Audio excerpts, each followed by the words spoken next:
Hello everyone, welcome to IELTS. IELTS is an international English language testing system. It is a measure put in place to assess the proficiency of immigrants in English language. IELTS sets minimum standards for this category of people, having understood that English language is the fastest language in the world. These target organizations may actually be academic or formal institutions who will require good bands in IELTS, bands 7, 8, and 9. There are 4 key areas that you must bear in mind if you are a prospective candidate of IELTS. Number 1, the orientation of IELTS. IELTS truly measures proficiency in English language. One thing you must know is that English language is not your mother tongue. You are a second language user. Therefore, you cannot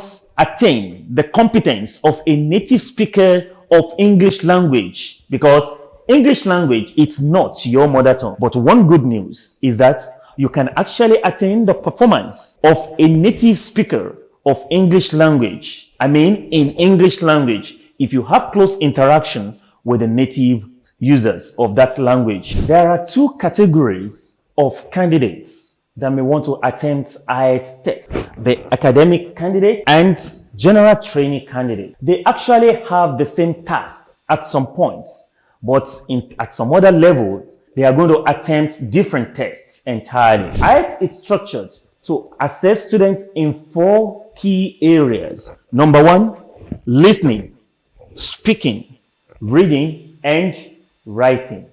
In the listening task, candidates will be examined in 4 key areas. The first part is a conversation between 2 people. This will be followed with conversation with up to 4 people, educational talk, career talk, and so on like that. And the last part is going to be a talk by one person on academic topic. There are also 4 parts in the speaking task. The first part has to do with ID checking. It's just an exchange of pleasantry between the candidate and the examiner. The second part has to do with chit-chat talk between the examiner and the candidate. This lasts only for about 2 to 5 minutes. The last part is going to focus on discussion.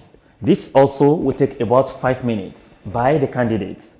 And you must note that all the conversations at this level are recorded. Also in the reading task, there are about 14 question types from which candidates can be assessed.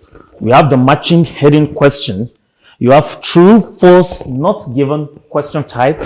You have matching paragraphs question. You have summary completion question. You also have sentence completion question, multiple choice question, list selection question, choosing a title question, then categorization question, then you have matching sentence heading, table completion, flow chart completion, and you have diagram completion and short answers. And lastly, in the writing task, which is going to take an hour, we have 2 tasks. Task 1, which comes in form of maps, graphs, process diagram, charts for academic candidates, but for general training candidates, for this task 1, they will have letter writing. This will take them about 20 minutes of their time. And we have task 2. Task 2 is simply an essay writing. Essay writing for academic candidates and also for general training candidates, but they are going to have different questions. Until I see you next time.